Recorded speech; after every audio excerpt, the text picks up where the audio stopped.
kita untuk kembali kepadanya. Qul ya ibadiyalladzina asrafu ala anfusihim la taqnatu min rahmatillah innallaha yaghfirudz dzunuba jami'a innahu huwal ghafurur rahim wa anibu ila rabbikum wa aslimu lahu min qabli ayyatiyakumul adzabu tsumma la tunsarun. Katakanlah, wahai hamba-hambaku yang melampaui batas terhadap diri mereka sendiri, janganlah kamu berputus asa dari rahmat Allah. Sesungguhnya Allah mengampuni dosa-dosa semuanya. Sesungguhnya Dialah yang Maha Pengampun lagi Maha Penyayang. Dan kembalilah kamu kepada Tuhanmu dan berserah dirilah kepadanya sebelum datang azab kepadamu, kemudian kamu tidak dapat ditolong lagi. Quran Surat Az-Zumar ayat 53-54. Atas segala nikmat itulah, apakah tidak sepantasnya kita lebih giat beribadah dan menyembah kepadanya? Atas segala karunia itulah, apakah tidak sepantasnya kita semakin menghambakan diri kepadanya? Atas segala pemberian itulah, apakah tidak sepantasnya kita berkorban untuk meraih yang lebih tinggi, yaitu surga Firdaus yang telah dijanjikannya? Allahu Akbar, walillahil hamd. Pengorbanan berbuah surga. Di antara pengorbanan yang tertulis indah dalam tinta sejarah adalah pengorbanan seorang hamba yang disifatkan sebagai umat dalam kesendiriannya.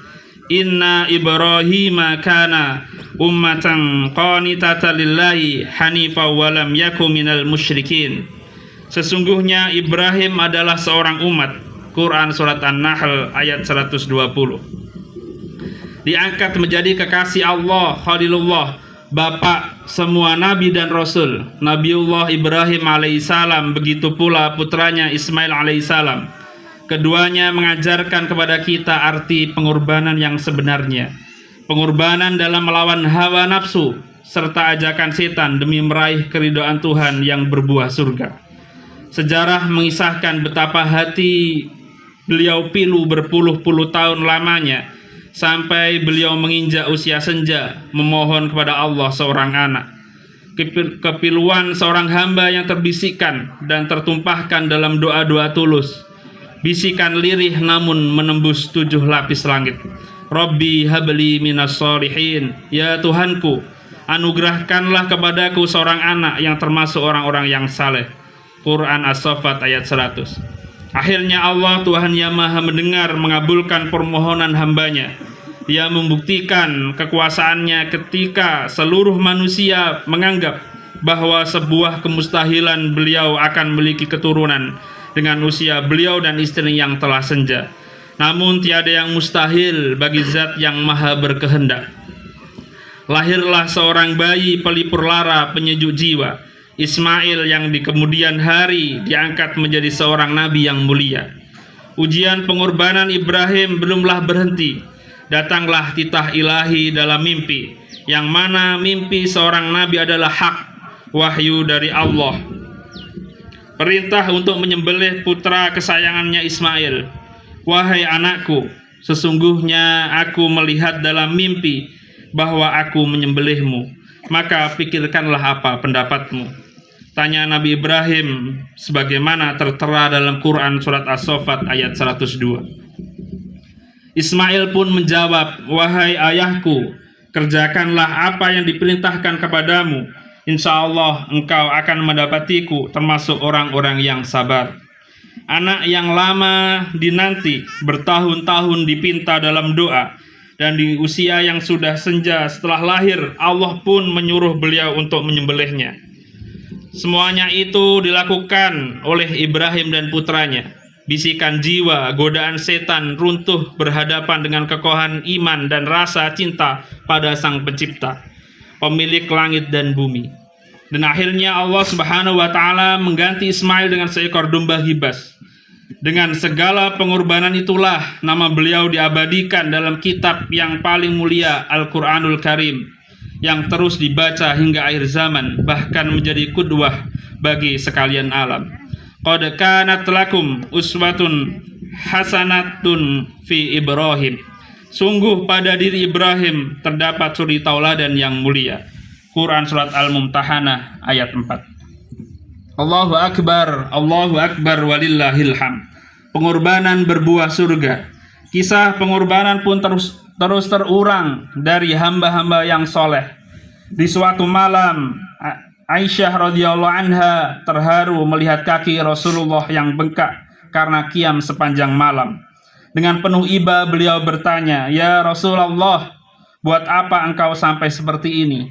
Engkau yang telah mendapatkan jaminan ampunan dari dosa-dosa masa silam dan yang akan datang. Untuk apa semua ini?" Dengan penuh cinta beliau menjawab, "Tidaklah pantas aku menjadi hamba yang pandai bersyukur?" Rasulullah SAW yang merupakan kekasih Allah, pemimpin semua nabi dan rasul, melalui ujian demi ujian dalam kehidupannya. Beliau rela berkorban demi membuktikan cinta beliau kepada Allah. Beliau terlahir dalam keadaan yatim piatu. Selama beliau berada di Mekah, beliau mendapatkan intimidasi tak berperi. Segala tuduhan keji beliau dapatkan. Beberapa kali percobaan pembunuhan beliau dapatkan. Beliau ke Taif berdakwah, namun disambut dengan lemparan batu dan cemoohan. Sahabatnya disiksa dan dibunuh di depan matanya, dan beliau cuma bisa mendoakannya sebagaimana doa beliau terhadap keluarga Yasir. Sabron ala Yasir, fa inna ma'idakumul jannah. Bersabarlah wahai keluarga Yasir, sesungguhnya tempat kembali kalian adalah surga. Paman beliau Abu Thalib yang merupakan pembela dan pengayom dakwah beliau meninggal. Tak berselang lama sang istri tercinta Khadijah juga meninggal di tahun yang sama. Wanita yang mendampingi perjuangan beliau, wanita yang beriman ketika seluruh manusia mendustakan dakwah beliau, yang berkorban dengan segala jiwa raga dan harta demi perjuangan dakwah Nabi, sehingga tahun itu dikenal dengan tahun duka cita. Dan puncak ujian pengorbanan beliau ketika beliau dengan sedih meninggalkan kampung halaman, tempat kelahiran beliau, hijrah ke Madinah demi menolong agama Allah. Di perbatasan menuju Madinah, dengan penuh kesedihan beliau seakan berbicara dengan kota Mekah. "Sesungguhnya engkau tahu, wahai kota Mekah, engkaulah tempat yang paling aku cintai. Andai pendudukmu tidak mengusirku, niscaya aku tak akan meninggalkanmu." Setiba di Madinah, ujian pun terus mendera. Sahabat-sahabat beliau berguguran di medan jihad. Paman beliau Hamzah syahid di medan Uhud dengan dada terkoyak dan jantung terburai. Anak-anak beliau saksikan meninggal, kecuali Fatimah yang meninggal beberapa bulan setelah beliau wafat. Sungguh ujian dan pengorbanan yang luar biasa. Namun sekarang beliau telah kembali kepada Tuhannya, beristirahat dengan tenang, dan di hari kiamat beliau menunggu umatnya di sebuah telaga yang jika seteguk air darinya diminum, maka tidak ada rasa haus untuk setelahnya. Allahu Akbar walillahil hamd. Kaum muslimin dan muslimat rahimakumullah, pengorbanan berbuah surga. Selanjutnya mari kita melihat diri kita. Apakah yang sudah kita korbankan untuk sampai di surganya Allah Subhanahu wa taala? Apa yang sudah kita korbankan demi meraih keridhaan Allah Subhanahu wa taala? Apakah yang sudah kita korbankan untuk meraih ampunan Allah Subhanahu wa taala? Pertanyaan-pertanyaan yang mungkin akan membuat kita merasa malu pada Allah dan pada diri kita sendiri. Betapa sulitnya kita berkorban sampai untuk kita diri sendiri. Sholat 5 waktu mungkin sering kita lalaikan atau tidak kita kerjakan di awal waktu. Subuh terkadang kesiangan, sedangkan jika kita memiliki urusan keduniaan, kita selalu berusaha untuk tepat waktu. Begitu beratnya kita terbangun di malam hari untuk qiyamul lail dan tahajud, sedangkan untuk pertandingan sepak bola kita rela bergadang semalam suntuk hanya untuk menyaksikan klub jagoan kita berlaga di lapangan hijau. Jika yang dibangun adalah mal-mal, ruko-ruko, pusat pembelanjaan, maka hanya dalam hitungan bulan sudah berdiri megah. Namun untuk Merampungkan pembangunan sebuah masjid, terkadang pengurus harus setiap Jumat meminta sumbangan dari jamaah, dan terkadang itu sampai berbulan-bulan bahkan bertahun-tahun. Manakah bukti bahwa kita adalah para perindu surga yang rela berkorban dengan segala yang dimiliki untuk meraihnya? Allahu Akbar, Allahu Akbar, walillahil hamd. Fenomena lain, perebutan kekuasaan, kepentingan politik yang menjadikan persaudaraan sebagai kurban. Fenomena saling cekal, saling hujat, saling mencurigai menjadi sajian rutin setiap waktu. Hoaks berseliweran di mana-mana. Rakyat kecil yang ikut menjadi korban, yang mana semua selalu mengatasnamakan rakyat demi merebut simpati, yang pada kenyataannya hanya untuk keserakahan pribadi dan golongan. Begitu mudahnya persahabatan yang telah terjalin lama menjadi korban demi kepentingan sesaat. Bahkan betapa gampangnya agama digadaikan, idealisme menjadi tumbal hanya demi meraih sedikit keuntungan duniawi dan secuil kekuasaan yang semu. Tidakkah sepantasnya ini kita akhiri? Bukankah harta, pangkat, jabatan, bahkan dunia ini adalah suatu yang fana? Dunia terlalu hina untuk membuat kita saling memusuhi antara yang satu dengan yang lain. Jangan sampai hanya karena beda pilihan dalam pilpres, pilkada, atau pilkades kita saling memusuhi dan membelakangi. Saatnya kita mengorbankan sifat egois dan arogansi kita. Saatnya kita kuburkan sifat-sifat jahiliyah kita. Dan sekaranglah saatnya untuk kita kembali merajut persatuan dan ukhuwah demi mencapai keridhaan ilahi.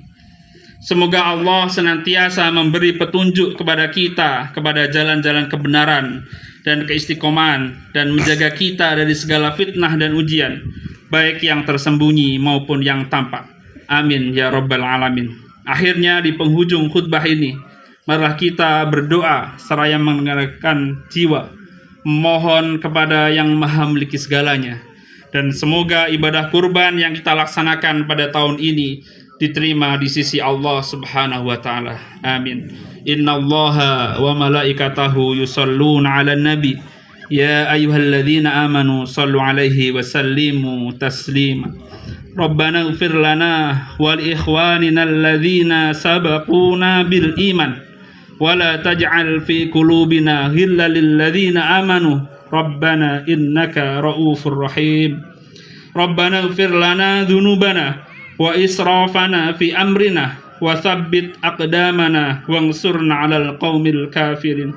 Ya Allah, ya Rahman, ya Ghaffar, ampuni dan maafkan segala dosa kami yang tampak maupun yang tersembunyi. Jika Engkau tak memaafkan kami, kepada siapa kami akan memohon maaf dan ampunan? Ya Allah, ya Latif, yang maha lembut, sayangi kami dan seluruh hamba-Mu yang beriman dimanapun mereka berada. Ya Allah, ya Hafiz, jaga dan berkati keluarga dan anak-anak kami dengan keimanan, kesalehan dan ketakwaan. Karuniakanlah mereka Al-Quran yang berada dalam dadanya, menjadi cahaya penuntun langkah-langkahnya. Satukan kami di dunia dalam ketaatan padamu, ya Allah, ya Rabbal Alamin. Ya Allah, ya Rahim, rahmatilah setiap ayah yang senantiasa berkorban demi menuntun istri, anak-anak dan keluarganya di atas jalan-Mu, yang berusaha menyelamatkan mereka dari api neraka-Mu. Rahmatilah setiap ibu yang berkorban dalam merawat dan membesarkan anak-anaknya dengan tak kenal lelah dan peluh. Rahmatilah setiap wanita yang senantiasa mempertahankan keistiqomahannya, menutup aurat dengan hijabnya. Rahmatilah setiap pemuda yang berusaha tumbuh di atas ketaatan kepadamu. Lindungilah mereka semua dari segala keburukan. Ya Allah, ampunilah dosa-dosa ayah dan ibu kami. Jagalah mereka yang masih hidup, dan rahmatilah mereka yang telah meninggal. Bantulah kami untuk senantiasa berbakti kepada mereka demi meraih rahmat dan ridho-Mu, ya Allah, ya Rabbal Alamin. Ya Allah, wahai Rabb kami, Jadikanlah agamamu memandu kehidupan hamba-hambamu di negeri ini dan seluruh negeri kaum muslimin. Jadikanlah penduduk negeri ini bahagia dengan tegaknya agamamu di atasnya. Ya Allah, Ya Rahman, Ya Rahim, anugerahkanlah kepada kami pemimpin-pemimpin yang soleh, yang senantiasa takut kepadamu dan sayang kepada kami, yang pada kebaikan senantiasa mengajak dan bukanlah mengejek, yang senantiasa merangkul bukanlah memukul, yang senantiasa membimbing dan bukanlah menggunjing. Ya Allah, Ya Karim, jagalah negeri kami yang tercinta ini. Barang siapa yang menginginkan kebaikan untuknya, maka alirkanlah kebaikan itu lewat tangannya. Dan barang siapa yang menyembunyikan niat buruk untuk berbuat kerusakan, maka kembalikanlah makar dan kerusakan itu kepadanya. Rabbana atina fid dunya hasanah wa fil akhirati hasanah wa qina adzabannar. Subhana rabbika rabbil izzati amma yasifun wa salamun alal mursalin walhamdulillahi rabbil alamin. Assalamualaikum warahmatullahi wabarakatuh.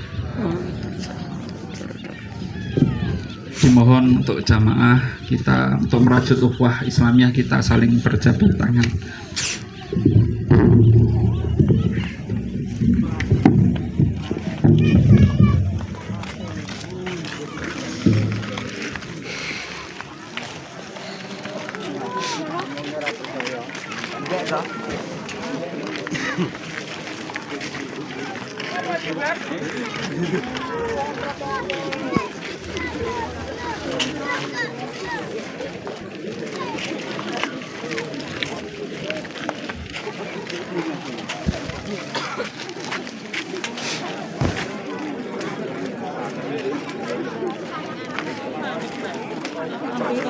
Yeah.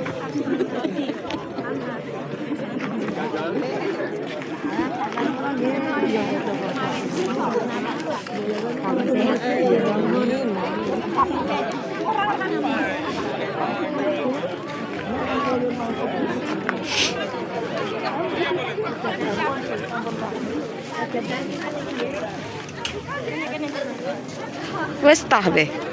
Besar loh, gue bodoh kita loh. Dilepas aja.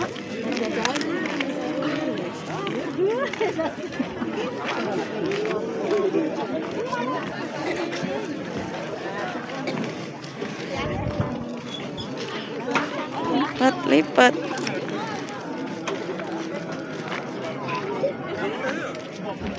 Bro. Anu, pemanton. Ada Jenny.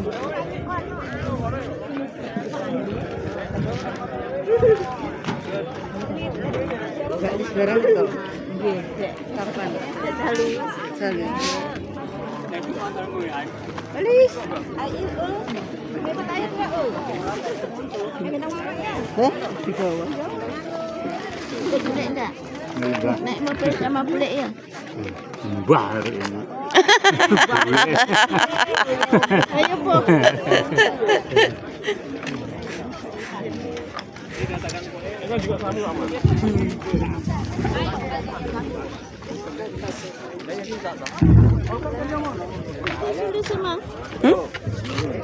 Kak anune digawa.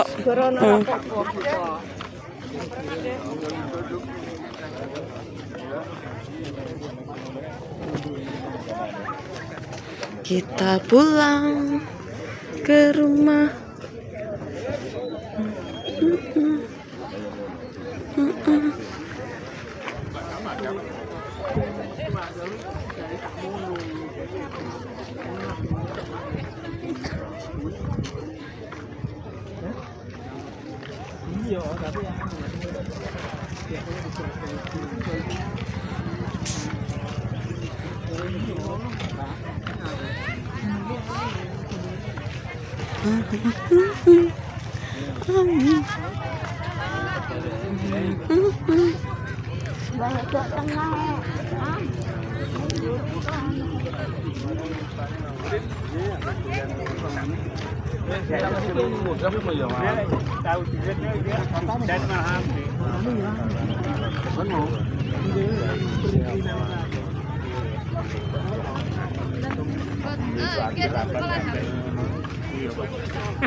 Itu bahasa keren. Bahasa keren. Iya. Ayo apa-apa itu bahasa. Oke,